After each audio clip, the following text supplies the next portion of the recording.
Taas po ang kamay na mga nagsasabing hindi siya pinabayaan ng Diyos. Kahit maraming problema, pagsubok, pag-atake ng kaaway, taas mo ang kamay mo ha, ikaw na hindi pinabayaan ng Panginoon. At ipalakpak natin yan sa Panginoon ng malakas na malakas. Sapagkat siya'y mabuti, siya'y mabait, siya'y dakila. Hindi niya tayo pinabayaan kahit kailan. Ang sabi po ni Stephen Furtick, yung favorite preacher po ng aking asawa, meron daw pong isang nangangaral. Ang sabi po, nangangaral ako, nandito ako, hindi para sa amen. Amen ba? Amen po ba? Nakakatawa. Well, tayo po nandito para itaas natin ang Panginoon. Nandito po tayo para i-encourage natin yung bawat isa. Nandito tayo para itaas ang ating papuri, iwagayway ang ating pasasalamat sa Panginoon. Minsan papasalamatan natin ang ating Diyos. Purihin po natin ang Panginoon. Ephesians chapter 6, verse 17. If you have your Bible, gusto ko pong lagyan nyo ng highlight yung salitang helmet of salvation. Okay, nandyan po tayo ngayon. Ito po ay isang series.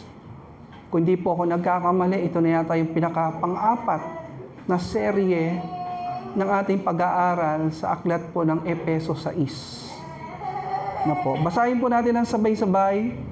And take the helmet of salvation and the sword of the Spirit, which is the Word of God. Pakisabi po, helmet of salvation.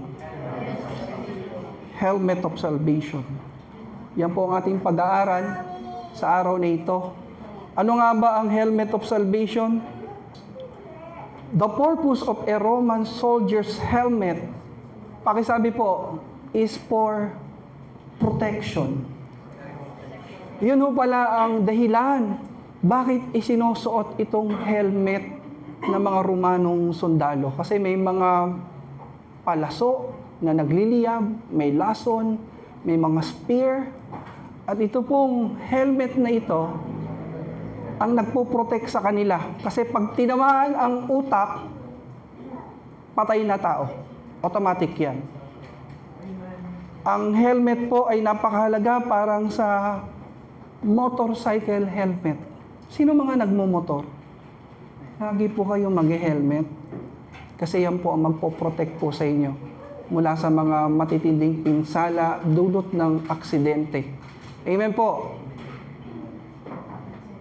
The second purpose of a Roman soldier's helmet is, pakisabi po, for identity. Una po, ang gamit nito para sa protection. Pangalawa po, para sa identity. Kaya makikita po natin yung pong mga Roman soldier's helmet, may color po yan eh. Nakita niyo po yung color? Sa kulay, makikita mo kung ano yung ranggo niya, ano yung position niya, kung saan po siya nakatalaga, kung nasaan field po siya. So ito po ay nagpapakita ng identity. Hindi lang po protection, kundi pagkakakilanlan.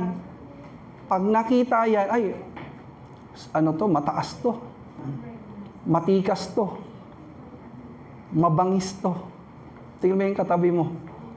Sabi mo, matatag, matikas, mabangis, walang kinakatakutan. Dahil ikaw ay soldier of Christ, kawal ni Kristo. Amen. Now, marami po akong narinig ng mga pag-aaral tungkol sa helmet of salvation. Itinuro niya itong helmet of salvation. Diniscuss po niya kung paano magkakaroon ng salvation. How to be saved. Pero as I study closely the Bible, the book of Ephesians, parang hindi naman tinutukoy dito ni Pablo kung paano tayo maliligtas. Nasusundan natin? Hindi naman dito tinutukoy kung paano ba maliligtas, how to be saved, paano tayo makakaranas ng eternal life. Kundi pag dahan-dahan mo tinignan ito, hindi salvation ang topic dito. Pakisabi po, spiritual battle. Spiritual warfare. Yung po pinag-uusapan po dito, kaya po ang sabi dito sa Ephesians chapter 6 verse 12, for our struggle is not against flesh and blood. Sabi, ang laban natin, hindi laban sa laman. Pakisabi nga sa katabi mo, hindi mo kaaway tao. Kaya huwag mo kong aawayin. Huwag kang makipag-away sa tao kasi hindi yan ang kalaban mo. Hindi yan ang kalaban mo. Hindi mo kalaban kapitbahay mo. Hindi mo kalaban yung mga tao na nang babash sa'yo. Hindi mo kalaban yung mga tao nang iwan sa'yo. Hindi mo kalaban, pakisabi po, hindi mo kalaban yung mga nanakit sa'yo. Kaya huwag mo silang babalikan. Huwag mo silang aawayin. Nagkakaintindihan po tayo? Kundi ang kalaban natin, ang sabi dito, for our struggle is not against flesh and blood, but against the rulers, against the authorities, against the powers of this dark world, against the spiritual forces of evil in the heavenly realms. So kalaban po pala natin ang dyablo at ang kanyang mga kampon. Pakisabi ng dahan-dahan sa katabi mo, hindi mo ako kalaban. Kakampi mo ako. Katuwang mo ako. Kapatid mo ako. Amen. Pakisabi po, helmet of salvation. So, kaligtasan, helmet of salvation. Ang tanong, saan tayo may kaligtasan? Saan tayo may kaligtasan? Sabi ng Bible sa Romans 6:23, kaligtasan mula sa kamatayan. Pakisabi po, for the wages of sin is death, but the gift of God is eternal life through Christ Jesus. Basahin nga natin sa Tagalog para mas clear. Sapagkat ang kabayaran ng kasalanan ay kamatayan. Dito po tayo may kaligtasan. Dito po tayo may kaligtasan dahil sa Panginoon. Through His grace, through His mercy, when we accepted Christ as our Lord and personal Savior, when we surrender our lives to Jesus Christ, we were saved by His grace. We were saved by faith. May kaligtasan po tayo. Kaya hindi tayo natatakot na tayo kunin ng Panginoon dahil alam natin may kaligtasan tayo. Tuloy po natin. Sapagkat ang kabayaran ng kasalanan ay kamatayan, ngunit ang kaloob ng Diyos ay buhay na walang hanggan sa pamamagitan ni Kristo Jesus na ating Panginoon. Yun po pala ang helmet of salvation. Tayo po ay may kaligtasan. Pero, pansinin niyo po, kahit tinanggap na natin ang Panginoon, parang hindi pa tayo masyadong mabait. Napansin niyo? Tingnan mo yung katabi mo. Mukha bang mabait o medyo minsan mabait, minsan hindi? Tingnan mo yung katabi mo.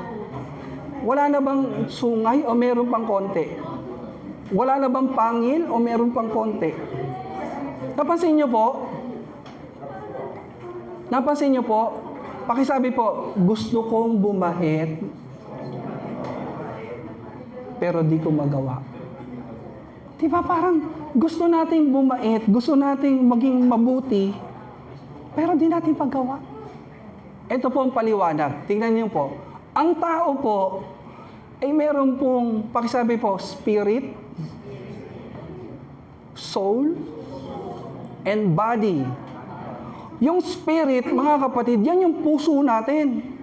Tinanggap natin ang Panginoon sa ating puso. Naghahari siya sa ating mga puso. Once we accepted Christ as our Lord and personal Savior, na born again tayo. Nagkaroon tayo ng tinatawag na kapanganakang muli.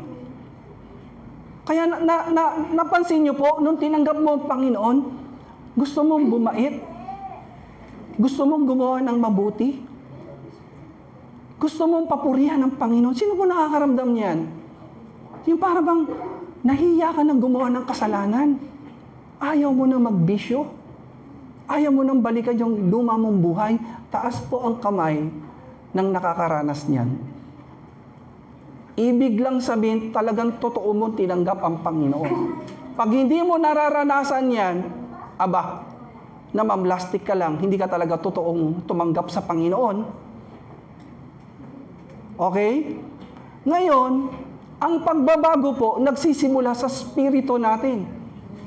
Naghahari sa atin ang spirito ng Diyos. Binigyan niya tayo ng pure heart. Na born again po tayo. Pero ang problema, nasa katawan ka pa rin. At sa katawan mo, nandyan ang soul. Ano po ibig sabihin ng soul? Nandyan the soul is the seat of your intellect, will, and emotion. Kaya dito tayo tinitira ng dyablo sa isip. Kasi pag tinira ka ng dyablo sa utak, sa isip mo, susunod katawan. Nakakagawa tayo ng di maganda. Nakakapagsalita tayo ng masama. Nakakakilos tayo ng masama sa harapan ng Diyos. Kahit yung puso mo nanlalaban. Kahit yung puso mo, meron kang conviction from the Holy Spirit na mali ito. Pero natatalo ka.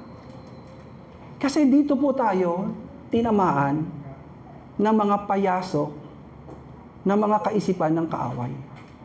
Amen. Amen. Kaya napakahalaga na yung helmet of salvation, isusuot natin. Pakisuot mo nga yung helmet of salvation sa katabi mo. Sabi mo sa kanya, isuot mo ang helmet of salvation. Kasi para sa gano'n, meron kang protection.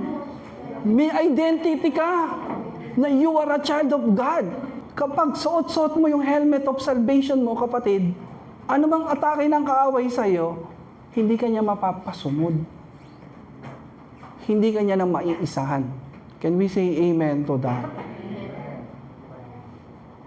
Kaya ang tanong po sa araw na ito, paano natin isusuot yung helmet of salvation? How to wear the helmet of salvation? Madali lang po yan. Unang-una po, pakisabi sa katabi mo, always remember that you are a child of God. Hindi ka anak ng kadiliman, sabi mo sa kanya, hindi ka anak ng dyablo, hindi ka na bahagi ng sanlibutan, kundi tandaan mo, mula nang tinanggap mo si Kristo bilang Panginoon at tagapagligtas, anak ka ng Diyos. You are a precious child of God. Pakisabi nga sa katabi mo, anak tayo ng Diyos. Anak tayo ng Diyos. Anak tayo ng Diyos. Amen.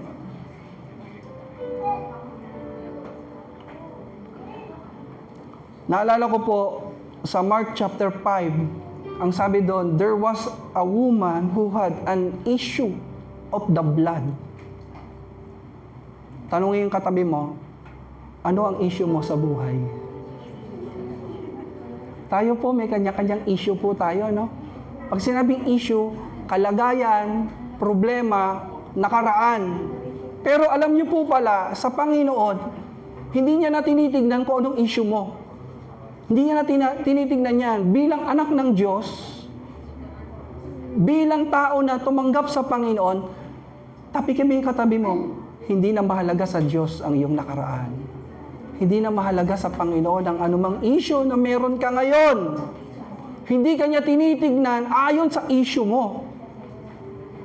Ang sanlibutan, ang tingin sa atin kuminsan, kung ano yung mga issue natin sa buhay, ayan, hiwalay yan sa asawa, ayan, ano yan, bagsak ang negosyo niyan, ayan, pangit ang buhay niyan, ayan, ano yan, ganyan, ganon yan. Tama po, pero kapag tayo tinitignan ng Diyos, tayo kanyang mga anak. Tingnan niyo po ang sabi dito ng Biblia sa Mark chapter 5. Ang sabi dito, daughter, your faith has made you well. Tingnan mo, tinignan pa ba siya ng Panginoon na may problema? Tinignan pa ba siya ng Panginoon na parang may negative issue sa kanyang buhay? Kundi ang tingin sa kanya ng Panginoon at tingin ng Diyos sa atin din, mga anak niya na kanyang minamahal. Kaya wag mo sanang kalilimutan yan. Kahit saan ka magpunta, sa school, sa trabaho, kahit sino mga makasama mo, sino makausap mo, kahit di ka na namin nakikita, kahit wala dyan yung parents mo, wag mo sanang kalimutan na anak ka ng Diyos. At dahil anak ka ng Diyos, kumilos ka bilang anak ng Diyos. Magsalita ka bilang anak ng Diyos. Mamuhay ka bilang isang tunay na anak ng Diyos. At kapag ganitong style ang buhay mo, hindi ka basta-basta mapapabaksak ng kaaway. Amen. Pero subukan nyo makipag-compromise. Subukan nyo na makiayon sa sanlibutan at gayahin mo ang takbo ng sanlibutan, masasaktan ka sa huli. Maniwala ka, marami na kaming kwentong ganyan. Marami na kaming naranasang ganyan.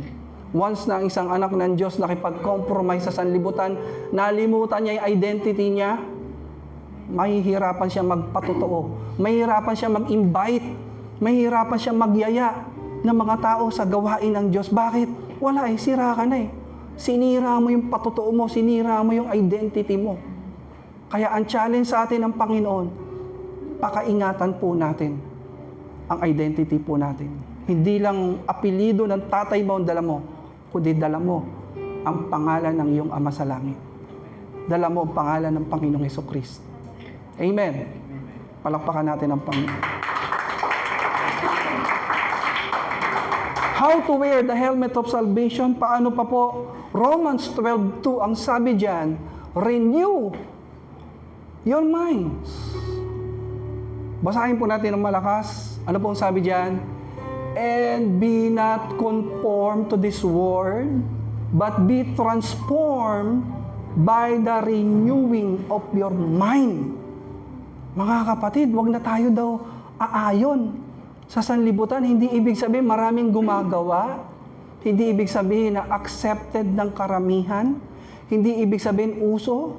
Uso naman yan eh. Ang dami namang gumagawa yan.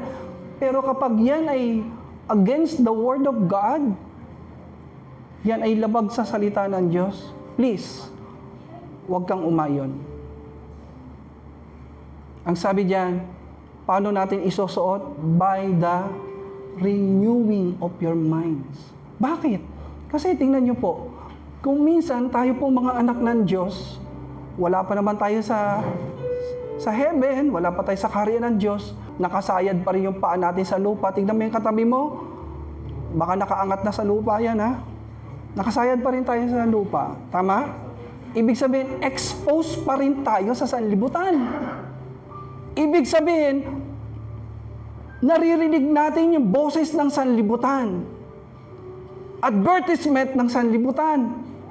Sa social media lang.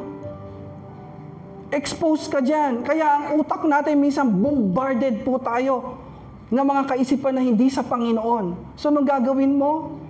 Una, magbabad ka sa salita ng Diyos. Yan po ibig sabihin ng pagbabago ng isip. Babad ka sa salita ng Diyos. Huwag kang magbabad sa gaming. Sino yung mga addict sa gaming? Sabihan mo sa kanya, huwag kang magbabad dyan sa gaming. Wag! Magbabad ka sa salita ng Diyos. Magbabad ka. Yung mga kapatiran natin, no? The praise and worship team, inaawit nila ang salita ng Diyos. Diyan ka magbabad. Huwag kang magbabad sa mga gawaing sanlibutan. Babad ka sa salita ng Diyos. Yan ang ibig sabihin ng pagbabago ng isip. Pagbabago ng isip. Paano pa po natin isusuot ang helmet of salvation? 2 Corinthians 10:5, ano po sabi diyan? Captive. Every thought. We take captive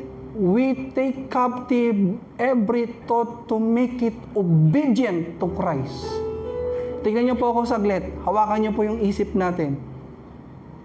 Ano man pumapasok dito sa isip natin against the Word of God, against God's will, ang sabi ng salita ng Diyos, i-captive mo. I-control mo. Hindi ibig sabihin na pag pumasok sa isip mo yan, sa'yo yan. Galing yan sa Diyos. Kinakailangan marunong tayong mag-discern. Pag pumapasok sa isip mo yung, hindi ko yata kaya to. Mahihirapan ako. Hindi na ako makakapag-asawa nito. Wag mong isipin yan. Si Kuya yung katabi mo, huwag mong isipin yan. Makapag-asawa ka pa. Di ba? Hindi ko yata kakayanin itong problemang to. Ang laki ng problema ko. Susuko na yata ako. Huwag mong isipin yan. I-control mo. Hindi na yata ako gagaling. Sabi ng doktor, malala na daw sakit ko. Hindi na yata kakayanin to. Lahat ng pumapasok sa isip natin na hindi sa Panginoon, kontrolin mo. Parang bata yan eh. Parang bata na 2 years old, na kunyari may gagawin siyang hindi maganda, mapapahamak na siya, mahuhulog na siya, huhulihin mo siya, pipigilan mo siya, tama? Kung may mga iniisip tayo na immaturity, kung may mga naiisip tayo na hindi sa Panginoon, please, hawakan mo yan, kontrolin mo yan, sabihin mo sa Kanya, you are a child of God. You have to submit to His Lordship. You have to submit to God's Word. Amen. Yan po ibig sabihin niyan. Pag marunong ka mag-control ng isip mo, maniwala ka, hindi ka kayang pabaksakin ng kaaway. Marami na pong bumaksak sa mga atake ng kaaway sa Biblia hanggang sa modern day kasi hindi nila na-captive. Hindi nila na-control yung isip nila. Amen. Kaya sasabihin nila, ba't ganun? Ayaw ko namang gawin to eh. Pero ba't ko nagawa? May conviction. Tumanggap sa Panginoon. Pero nung tinamaan siya ng mga kaisipan na hindi sa Panginoon, hindi niya na-control. Kaya, pakisabi sa katabi mo, i-control mo yan. Captive every thought that is not connected to God's Word. In line to God's will. Amen. Purihin ang Diyos. How to wear the helmet of salvation? Ano pong sabi diyan? Philippians 4:8. Ito dapat yung maging laman ng ating kaisipan, mga kapatid. Dwell on these things, sabi ni Apostol Pablo. Ano pong sabi dapat ang mga anak ng Diyos? Ito dapat yung mga iniisip natin. Whatever is true. Ano mang lie, kasinungalingan, pwede po ba alisin mo yan? Pag sinabi ng dyablo na pangit ka, rebuke mo yan. Tandaan mo, sabi ng salita ng Diyos, you are wonderfully and fearfully made by God. Amen. Ano mang kasinungalingan, i-rebuke mo yan. Ang sabi, whatever is true, whatever is honorable, whatever is just, whatever is pure, kapag may maruming pag-iisip sa atin, i-captive mo, i-rebuke mo, renew your mind through the Word of God. Ang iisipin natin lagi, pakisabi po, pure. Pakisabi po, malinis, dalisay, nakakaayon niya sa Diyos. Amen. Whatever is pure, whatever is lovely, dwell on these things. Philippians 4:8. Tayo pong lahat ay tumayo sa Panginoon. Lahat ng magagandang kaisipan, lahat ng mga kaisipan na galing sa Panginoon, lahat ng mga kaisipan na ayon sa salita ng Diyos, ayon sa mga aral at tuntunin ni Kristo, ayon sa mga aral ng mga apostles and prophets, yan lang po ang dapat nating isipin. Huwag po maging marumi ang isip natin. Kasi pag madumi ang isip natin, makakapagsalita tayo ng hindi maganda. Pag marumi ang isip natin, makakakilos po tayo ng hindi tama. Amen. Lahat po ng mga kaisipan na marumi, lahat ng mga kaisipan na toxic, lahat ng kaisipan na negative, gusto ko sabihin sa inyo, lahat yan galing sa dyablo. Kay Satan po yan. The evil inclination of the devil presents negative thoughts. Pakisabi po, negative thoughts to us in the disguise of truth. However, the reality is all thoughts of anger. Ay, grabe, no? Yung anger pala galing sa diablo. Yung nagagalit ka, nagtatampo ka, naiinis ka. Pakisabi nga sa katabi mo, huwag kang magalit sa akin. Sa diablo yan. Huwag kang maghinanakit sa akin. Huwag kang magtatampo sa akin. Ay, yung kaisipan na yan, ay galing kay Satanas. Suot mo ang helmet of salvation mo. Amen. Ang sabi po, however, the reality is all thoughts of anger, hate, jealousy, sadness, depression, anxiety, fear, and more are nothing more than advice from the evil inclination, purposely to destroy our lives. Pakisabi po, huwag kang extreme. Huwag kang extreme. Normal po na malungkot. Namatay ang pusa mo, namatay kunyari yung alaga mong aso, alangan tawa ka ng tawa, abnormal ka nun. Halimbawa, may problema kayo sa bahay, no? May malaki kayong problema, tawa ka ng tawa, hindi naman normal yon. Normal po na malungkot tayo kapag may nangyayaring hindi maganda. Nasusundan po, yung mga kunyari ng jowa mo, nalungkot ka, normal yon, kasi mahal mo siya eh.